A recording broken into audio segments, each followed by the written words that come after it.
Hey people, Anthony 4x4 Prado and Hilux. I just thought I'd say that for something different. Video discussing the difference on maintenance on the diesel versus the petrol. So what's the difference with oil changes and oil filter changes, and what's going to happen if you don't do them, and what sort of intervals. Kind of the difference between the Prado and the Hilux, and the V6 and the diesel, more to the point, not the Prado and the Hilux. So the Prado and the Hilux are exactly the same as each other as far as maintenance goes on the engines. So it's the difference between the diesel engine and the petrol engine, right? So let's look, 1KD is by far the most popular. So that's the first thing I suppose we need to say. If I said there was 10 times more 1KDs than V6s, that's an understatement, but let's not argue about it. There's heaps more diesels for whatever reason. That's what people purchased. It was probably based on fuel economy. That's what they wanted.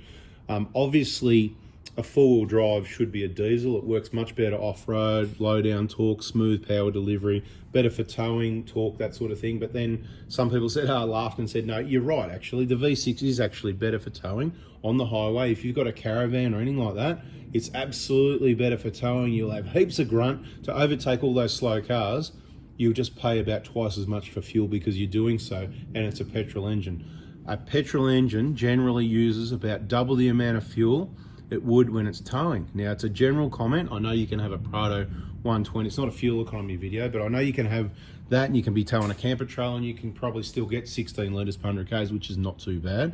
But generally, if you were cruising in your V6 Prado, where you could possibly get it down to, say, 11 litres or 12 litres per 100 k's, or let's say 10, whatever you reckon you people get. If you were then to put a caravan on that weighed 2.5 tonne, if you're getting 10, then you're going to be getting 20. That's my example, where with the 1KD, let's say you're driving at the same thing where you could get 10 litres per 100 k's and you put a 2.5 tonne car, you're going to get 15, right? So half again instead of double. Or if you said, oh, my V6 only went up to 17 or 18, well, then the 1KD is only going to go up to 13 or 14, you know? So comparably, the diesel, you can add the weight to it, and it's not going to really affect the fuel economy as much. Now, as far as oil changes go, it's obviously super important that they both get all their regular 10,000K oil and filter changes. And if you're looking to purchase one, you should be very careful checking the service history on every vehicle. People comment and say, oh, you know, but it's just as important on every vehicle. That's right, it is. But we're not talking about every vehicle. We're talking about these, and we're talking about the V6 4-litre 1GRFE in the Prados at the moment. Now, the difference between the diesel and the petrol. Okay, so the diesel engine here, it's running on diesel fuel. It's an oil, it's a light oil. And basically, if it's not burnt cleanly, you end up with that black soot sort of thing. And generally, it's just going to go up the tailpipe. But of course, if it's bad, because there's some in the combustion, what you will get is some of that going into the oil. But these engines run very clean, and generally, you don't get much soot loading at all in the oil. And we've seen heaps of examples where people haven't done the right maintenance, and that the engines and the components and everything last very well. Now, I'm not saying you should neglect your oil servicing and oil changes. It's super important, but what I'm saying is not changing the diesel engine oil as often. Let's say you pushed out to every 20,000 or 30,000, which we've seen some people do. It's not ideal, but these engines, and even the 1KZs that are meant to be every 5,000 Ks, and I highly recommend that. I highly recommend that oil change every 5,000, but I know I've had customers over the years that don't service their vehicles properly, and they come in every 40,000 Ks. Yep, it's a major service. These are busy people. They do 40,000 Ks in, like, I don't know, it's probably a year or less or something like that, and that's when you see the vehicle about once a year, and it's done 40,000 Ks, and I say, wow, you know, do you know these oil changes are meant to be every 5,000 Ks, even 10, please, you know? And they're like, oh, mate, they just smile and, you know, I'm busy, mate, I'm busy working sort of thing. So anyway, the difference is with the petrol engines, petrol is bad stuff, right? What it does, besides when it gets old and it dries up and gums up all your fuel tanks and fuel lines, and you don't want old fuel lying around, that sort of thing. But what happens is, again, in your engine, the compression, the rings that are sealing everything to make the compression, it never really seals 100%, okay? So some of that fuel and that combustion blows past the rings and it ends up in your engine oil in the sump. It's all right, Johnny, I know I'm yakking again. You just continue with the job, mate, please. We need to get this job done. I'll keep yakking, you keep working. Thanks, mate. And basically what happens with a petrol engine is, so it blows past the rings, it ends up in the oil, and it really starts contaminating the oil badly. But it's not just oil adding to oil. So let me explain it this way. The diesel is oil adding to oil, and there's not much of it, okay? If you like, that's kind of the way I'd explain it. Or the soot, it's a soot loading. So it's more of when you get too much, it can be abrasive particles type thing. But I don't even really know how to explain it. I hope you get what I mean. But the petrol, it's like a, well, you know, the word petrochemical comes to mind. It's just a dirty, nasty chemical. It's terrible stuff. You know what petrol smells like? It dries up, it gums up, and that's what happens in your engine oil. It really, the oil gets contaminated, okay? And it damages the seals. It makes all the seals go hard, so it creates oil leaks, and that's why the 1G AFE is more prone to oil leaks. Now, I'm not picking on those engines. I love the engines. What you need to know is just make sure the oil changes are right. And that's my point. If you go to purchase one of these vehicles and the services aren't done, it's even more important. There's heaps of 1GR engines that have failed. Just so you know, mate, you're not going to be in the video. You can come down to about, you know, about there and you're safe. So, mate, he's a dentist as well, just like me. So we're not here to be famous. We don't need to be in videos. We don't mind every now and then if you watch us doing some work, bit of chit chat, want to share some info. But look, so, you know, just recently it's come, you know, there's people we know that have had to do engine rebuilds, you know, in the 200,000K range. It's happened to quite a few people. There's quite a few people at a lot higher kilometers. One of the really important ones is that radiator busting off, and I think I might mention that because that's happened to a few V6 owners down here on the radiator. All right, it doesn't happen on the 1KDs, right? See here where your radiator hose goes on the plastic of the radiator. So on the V6, you know, it might be in another location, but same sort of scenario, same story, if you know what I mean. But on the V6, maybe because it runs hot or whatever, and the heat, that sort of situation. But that's not what this video is about. We'll cop that one in another video. What I really want to help you understand is that loading, that petrol going into the oil, it really contaminates the oil. It messes with the seals, it messes with the oil, and it's just an absolute mess in there. You really need to make sure those oil changes, and it's kind of proven that this engine, look, it's a Toyota thing. Maybe they've got a really fine oil pickup. The pickup gauze there is maybe really fine. It happens with other Toyotas as well. But obviously, maybe we just see a lot more with the V6 because that's what we specialize in. We're getting a number of vehicles coming in, oh yeah, on the second engine, inspections, that sort of thing. People contacting us one way or the other. People commenting on Facebook posts saying, yeah, I had to do my engine rebuild as well. It was 20 grand. And the problem you got is obviously the engines aren't cheap. They're just not cheap. They're, you know, it's close to 20 grand for a V6 engine. You can only get them for the 150. So then you're forced to do that rebuild and the price sometimes just blows out. So I just really want to go on about it a bit, not for much longer, to hopefully, I don't know how, let me know in the comments if I've done an okay job trying to help you understand the difference between the petrol and the diesel. So this diesel engine, if it didn't have the EGR system, or if the EGR system wasn't flowing too much, the engine oil stays really clean and there's not much going into it to contaminate it.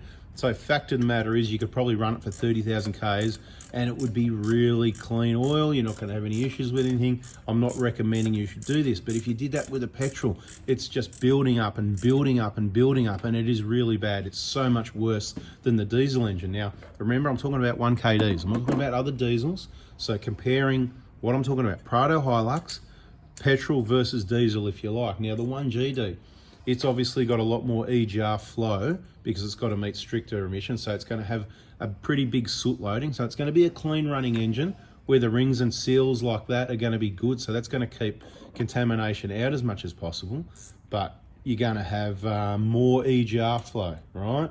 And we don't actually know of a solution for that. There's people that want to do remap solutions and shut off EGRs and whatever. That's each to their own what they do, no problem. I've got no comment on that.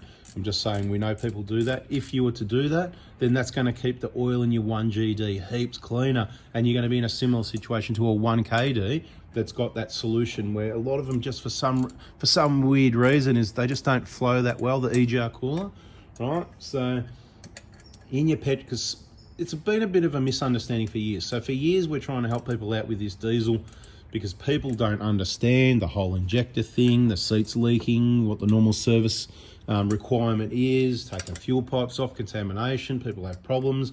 You're working on a fine, detailed fuel system, and people just don't understand that. They're too sloppy with it. You can't just be dirty about these systems. It's like, brakes, brake calipers, master cylinders need to be clean, automatic transmissions need to be clean, diesel fuel systems and injectors need to be clean. I say fuel system because the rest of the fuel system is what's going to get to the injector, okay?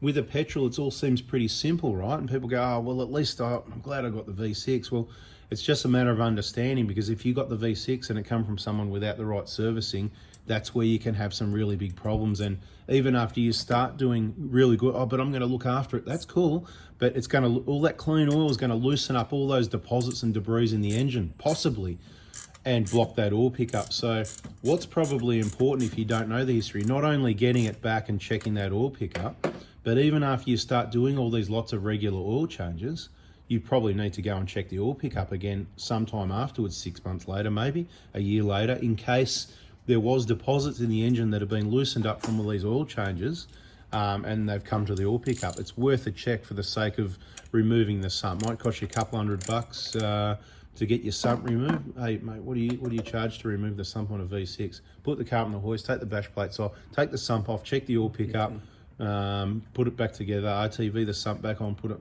What do you reckon that's worth, ballpark? 150. 150?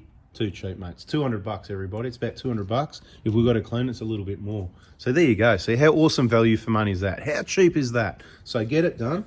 But I would recommend you really think twice before you even buy one of those vehicles, one of those engines, because the amount of people it's just happened to over the last few years getting rebuilds on the V6 engine. So really important to understand the difference. Now, when there's problems with, let's say, I don't know, there's a problem with a 1KD to do with oil starvation. It's generally, in all the cases I've ever seen, to be quite honest, I'm going to go as far as to say, in all the cases I've ever seen, it's nothing, there it goes, it's nothing to do with, that's because I'm in his way and he wouldn't want to be over that side probably, and because there's a video, good entertainment anyway, thanks mate, thanks for that. Did you break your tools? Did you break your nuts? Oh, everything's okay. So look, what was I saying? What was I up to? Yeah, blah, blah, blah, blah, blah, yak, yak, yak, yak, whatever I was talking about anyway. Point is, yeah, if you buy one of these vehicles and it hasn't got the service history, you could be in a lot of trouble. So just be aware of that, okay? Because things are going to loosen up later. Anyway, that's the difference, right? That's what I was saying. The 1KD, when there's a problem from oil starvation and the turbo fails because there's oil starvation, or something's going on in this engine because of oil starvation, it's because of the injector seats leaking, blocking the oil pickup, as described in our injector information videos in the playlist called Injector Information. There's a whole heap of videos there that explain it all. EJR Information, two very popular playlists I suggest everybody has a look at. And yeah, just understand it. I think most people know what I mean. Now, some other people, once again, like always, different people with different experiences have got different opinions. I've got a problem with that, because how can I see thousands and thousands of 1KDs that are never sludged up, never seen one sludged up?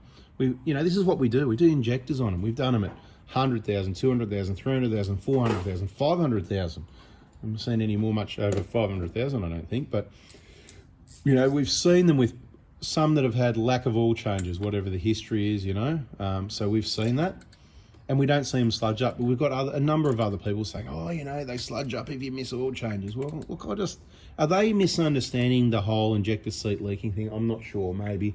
That some people say, look, the turbos, on these are prone to failure because of oil problems, whatever. Well, not really. I mean, example on this one, turbo at 100, what is it, about 140,000 k's, I can't remember.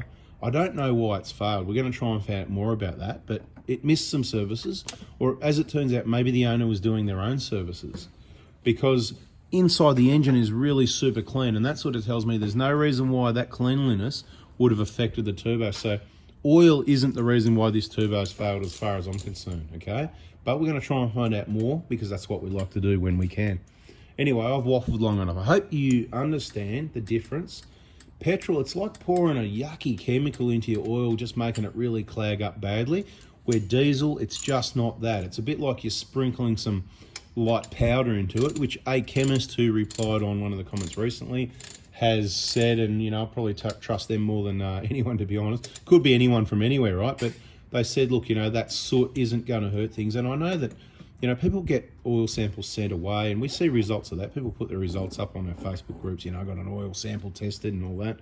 And, you know, the soot loading's actually still quite low, even at 10,000 Ks. So that kind of shows us that on the diesel, we're changing the oil too much. Even at 10,000 Ks, it could go longer. Now, again, I'm not suggesting that. I'd rather over-service, but my schedule for our vehicles is finished at the 5,000 Ks. We're not doing that anymore. It's every 10,000 Ks or 6 months, whichever comes first. Back to the old schedule, because our oil stays really clean, because you know how things are working.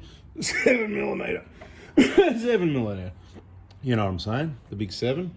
Anyway, but if I have the V6, it'll be getting oil changes, at least in the short term, every 5,000 Ks. We'll be getting the sump off, we'll be checking the oil pickup, and I'd probably be happy to go out to 10,000 kilometers or 6 months, whichever comes first also. But if I had to choose a vehicle to miss a service on and do every second one, it'd certainly be this engine, not the V6. So I hope you understand. I hope that's helped. I'm trying to help people understand, because there's a misinformation going around out there that, oh, you know, the V6 is bulletproof. I'm glad I got the V6, and oh, you don't have to worry about anything. Well, if you don't have to worry about anything, and they're the minority engine, and they are, there's less of those than 1KZs, I believe. They are the minority engine, you know, people just weren't buying them. By 2015, they finished putting it in Prados in Australia. Between 2010 and 15, there weren't many in all those Prados that were sold, would have been less than 1%. That's just how it went. Before that, obviously, there was a few more. At some point in time, they might have been 1 in 10. And before that, I'm sure they were selling more than diesels till diesels come along and got more popular. Remembering, diesel is for a four-wheel drive, you know.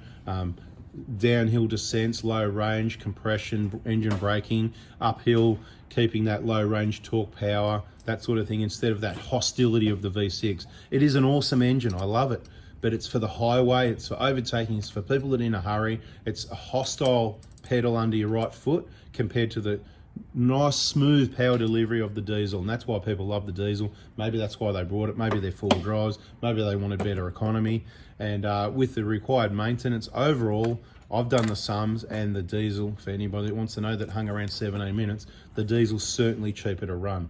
Now, if you do the maintenance on both engines as per what I recommend, you probably won't have a problem with either.